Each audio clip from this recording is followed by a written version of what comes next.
El 28 de octubre de 2025, después de pasar casi 25 años en el corredor de la muerte, Norman Merle Grimm fue ejecutado por inyección letal en Florida. En este video, revelaremos qué ocurrió ese día, cuál fue su última comida y cuáles fueron sus últimas palabras. Alrededor de las 3:30 de la tarde del 27 de julio de 1998, James Andrews estaba pescando desde el puente de la bahía de Pensacola con su hijo pequeño cuando sintió algo engancharse en la línea. Tiró y recogió, pero lo que rompió la superficie no fue un pez, era un cuerpo envuelto con fuerza en sábanas, plástico y cinta adhesiva. Las autoridades sacaron el bulto del agua y más tarde identificaron el cuerpo como el de Cynthia Campbell. Pero, ¿cómo había acabado en el río, envuelta en plástico? Esa misma mañana, unas horas antes del hallazgo, llegó un aviso al despacho por una perturbación detrás de una casa en un barrio tranquilo de Pensacola. El diputado Timothy Lynch acudió alrededor de las 5 de la mañana. Al llegar, encontró a Cynthia ya esperándolo en su porche delantero, descalza y envuelta en camisón y bata. Junto a ella estaba su vecino de 38 años, Norman Grimm, sin camisa y descalzo, con unos vaqueros cortados. La escena parecía extraña, pero no peligrosa, y al principio no hubo indicios claros de amenaza. Los tres se dirigieron hacia la parte trasera de la casa de Cynthia, y bajo la luz del porche, Tim notó una ventana rota. Los fragmentos de cristal brillaban en la hierba, y en el arriate, una tuerca cromada reflejaba la luz de la mañana. Parecía algo menor, quizá un acto de vandalismo, pero había algo que no cuadraba. Antes de irse, el diputado completó sus papeleos, y Norman se volvió hacia Cynthia con una sonrisa tranquila. Le dijo que podía pasar a tomar café cuando el oficial se hubiera ido. Ninguno sabía entonces que esa sería la última vez que alguien la vería con vida. A las 7:20 de la mañana, la contadora de Cynthia, Connie Kelly, llegó a la entrada de la casa. De inmediato sintió que algo andaba mal. La puerta principal estaba abierta, pero Cynthia no respondió cuando le llamó por su nombre. Connie cruzó la cocina esperando encontrar a su jefa retrasada, pero la casa estaba silenciosa. Cynthia, que era abogada, rara vez llegaba tarde y nunca faltaba a una cita. No estaba por ninguna parte. Connie salió de nuevo y llamó a la policía. En la siguiente hora llegaron más personas. Cynthia McGee, su asistente legal, apareció enseguida. Vio el coche de Cynthia aún aparcado afuera, con su bolso a simple vista en el asiento. Pero, como Connie, no logró encontrarla. En ese momento llegaron dos diputados, Calvin Rutherford y Stephen McCauley, y comenzaron a tocar puertas. Al llegar a la casa de Norman, este abrió de nuevo sin camisa. Los oficiales detectaron una mancha tenue en su hombro que parecía sangre y le preguntaron por ella. Norman dijo que era pintura imprimante de cuando trabajaba en su coche. Dentro de su vivienda, nada parecía fuera de lugar. Actuó con naturalidad, incluso amable. Los diputados se fueron sin mayor inquietud. A las 11, el cabo Blevin Davis se sumó a la búsqueda. También habló con Norman y percibió la misma mancha en el hombro, pero vio más detalles. Los vaqueros cortados de Norman parecían salpicados con pequeñas manchas marrón rojizas y había otra marca en su hombro, más oscura que el resto. Norman dio la misma explicación. Pintura. Davis lo anotó, pero no insistió. Y como en la casa de Cynthia no había señales de haber forzado la entrada ni de lucha, los agentes registraron la visita y continuaron la búsqueda, suponiendo que ella simplemente había salido, pero ninguno sabía que su cuerpo ya estaba allí, oculto, y habían pasado justo por encima de él. Norman ya había envuelto el cuerpo de Cynthia en sábanas, una cortina de ducha, cinta adhesiva y bolsas de basura negras, y lo había guardado en el maletero de su coche. Los oficiales le pidieron que lo abriera, pero él dijo que no tenía las llaves, y alrededor de la 1 de la tarde salió del vecindario y se dirigió directamente al puente de la bahía de Pensacola, que se extiende kilómetros sobre el Golfo, conectando la ciudad con aguas abiertas. Si lo tiraba allí, pensó, la corriente se encargaría del resto. En algún punto del puente, Norman se detuvo, aparcó en el arcén, abrió ambas puertas del coche y levantó el maletero. Los conductores que pasaban lo vieron caminar de un lado a otro junto al vehículo, con una camiseta clara y los mismos pantalones cortos de mezclilla que llevaba esa mañana.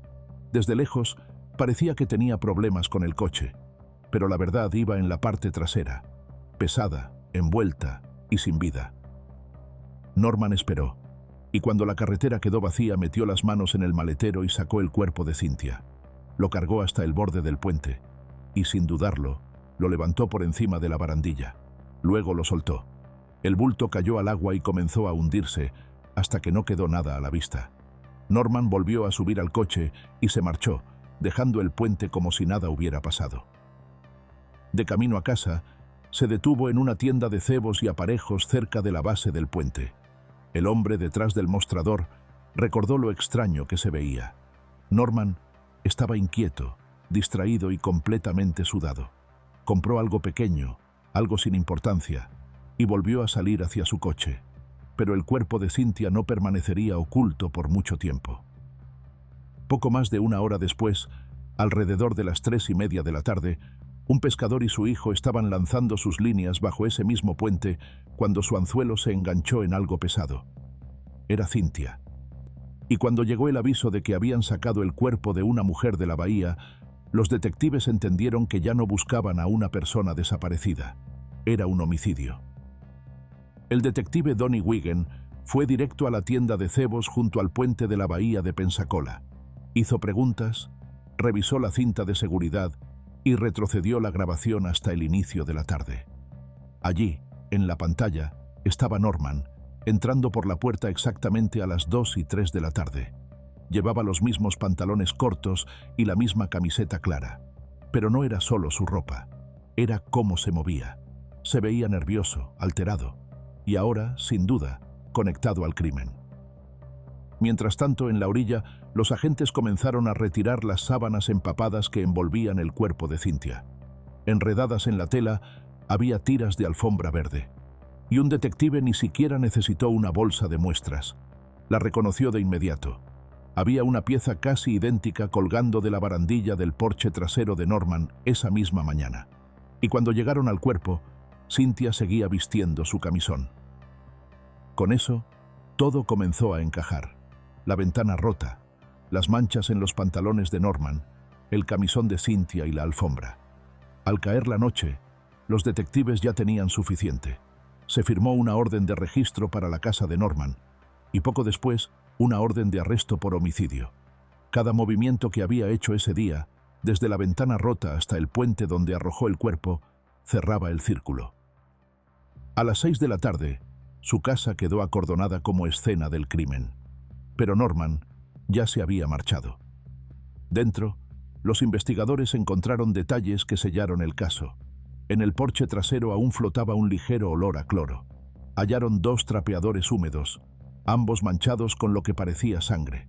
Había rastros por el suelo de la cocina, y en la encimera, un vaso de café con las huellas dactilares de Cynthia.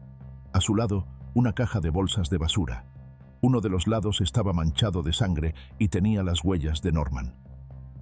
En el cubo de basura encontraron una funda de almohada a rayas que coincidía con las sábanas usadas para envolver el cuerpo de Cynthia. Y en la sala, los detectives recogieron unos tenis, unos pantalones cortos azules y una cuerda, todos con manchas de sangre. En el porche trasero encontraron la alfombra, la misma tela verde en la que Cynthia había sido envuelta. Pero la búsqueda no terminó ahí.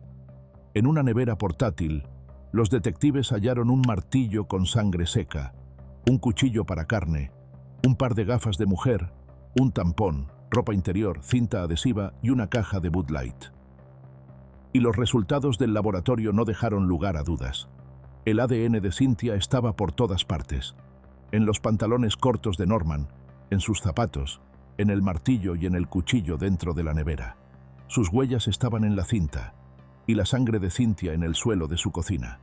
Incluso las sábanas con las que había sido envuelta provenían de su propia cama. Y la autopsia confirmó el horror. El patólogo forense determinó que Cynthia había sido apuñalada 11 veces en el pecho, de las cuales 7 perforaron su corazón. Su rostro y cuero cabelludo estaban cubiertos de moretones profundos, lesiones compatibles con golpes repetidos con un martillo. El especialista concluyó que los golpes en la cabeza ocurrieron primero, seguidos de las puñaladas. La causa oficial de muerte fue traumatismo contundente y múltiples heridas punzantes. Había sido golpeada, apuñalada, envuelta en sábanas y arrojada a la bahía. Y Norman fue el responsable. Pero, ¿dónde estaba? En los días siguientes, Norman logró llegar hasta Oklahoma. Pero para el 31 de julio de 1998, apenas 3 días después del asesinato, los Marshals de EEU ya lo tenían esposado. De vuelta en Florida, la evidencia en su contra era abrumadora. Durante el juicio, los fiscales guiaron al jurado paso a paso por la línea de tiempo. Mostraron el video de vigilancia de Norman en la tienda de cebos, apenas 1 hora antes de que se encontrara el cuerpo de Cynthia. Presentaron los informes forenses, los resultados de ADN y los testimonios de los peritos. Todo lo vinculaba directamente con la escena del crimen. Cuando terminó, el jurado no necesitó mucho tiempo para decidir. Norman fue declarado culpable de asesinato en primer grado y agresión sexual con uso de un arma mortal. Durante la fase de sentencia, los fiscales sacaron a la luz el pasado de Norman: robos, secuestros y agresiones violentas que se remontaban años atrás. Cada condena mostraba el mismo patrón. Su violencia no disminuía, se intensificaba con el tiempo. Luego tomó la palabra Dorothea Campbell, la madre de Cynthia. Se puso de pie frente al jurado, con las manos temblorosas, y leyó una breve declaración sobre la vida de su hija y el vacío que había dejado. Cuando terminó, la votación del jurado fue unánime, 12-0 a favor de la pena de muerte. Pero tras el veredicto, Norman se negó a luchar por su vida. Se quedó sentado, inmóvil, y ordenó a sus abogados no llamar a ningún testigo, no mostrar ninguna fotografía y no pedir clemencia. Incluso cuando el tribunal designó un abogado especial para investigar cualquier factor que pudiera reducir su condena, su infancia, su salud mental o sus años en prisión, Norman se negó a participar. Contra el consejo de sus abogados, exigió silencio. Le dijo directamente al juez que no quería misericordia, quería morir. Aún así, el tribunal consideró lo poco que pudo. Los registros mostraban una infancia caótica, abusos y señales de inestabilidad mental que nunca recibieron tratamiento real. Pero los factores agravantes pesaban más. Ya cumplía una condena cuando ocurrió el asesinato. Tenía antecedentes de delitos violentos y mató a Cynthia durante una agresión sexual. En diciembre del año 2000, el juez dictó oficialmente la sentencia: pena de muerte por asesinato, más un total de 390 meses adicionales por agresión sexual, a cumplirse de forma consecutiva, como si el tiempo aún importara. Norman pasó casi 25 años en el corredor de la muerte, y ahora, en sus 60 años, sigue negándose a responder preguntas. Nunca mostró remordimiento, nunca presentó una solicitud de clemencia y jamás explicó por qué lo hizo. Entonces, llegó su último día, 28 de octubre de 2025. En la mañana de su ejecución, Norman se despertó alrededor de las 6 de la mañana. Según el Departamento de Correcciones, no pidió ver a un asesor espiritual, y ningún visitante vino a verlo en las horas previas a su muerte. A medida que avanzaba el día, permaneció solo. Más tarde, esa misma tarde, le sirvieron su última comida: chuletas de cerdo fritas, puré de papas, un batido de chocolate y una rebanada de pastel. Exactamente a las 6 de la tarde, se levantó la cortina de la cámara de ejecución. Norman yacía atado a la camilla, con un brazo extendido y una vía intravenosa ya colocada. Cuando le preguntaron si quería dar una declaración final, respondió con voz baja y sin emoción: «No, señor». Aproximadamente 1 minuto después, comenzó la inyección. Norman cerró los ojos y respiró con fuerza unas cuantas veces. Su cuerpo se estremeció levemente y luego dejó de moverse por completo. El alcaide se acercó, lo sacudió un par de veces y dijo su nombre, pero no hubo respuesta. A las 6:13 de la tarde, un médico entró para revisar sus signos vitales, y 1 minuto después, Norman fue declarado muerto. Norman Mearl Grimm tenía 65 años. ¿Qué opinas? ¿Se ha hecho justicia? Déjanos tu opinión en los comentarios.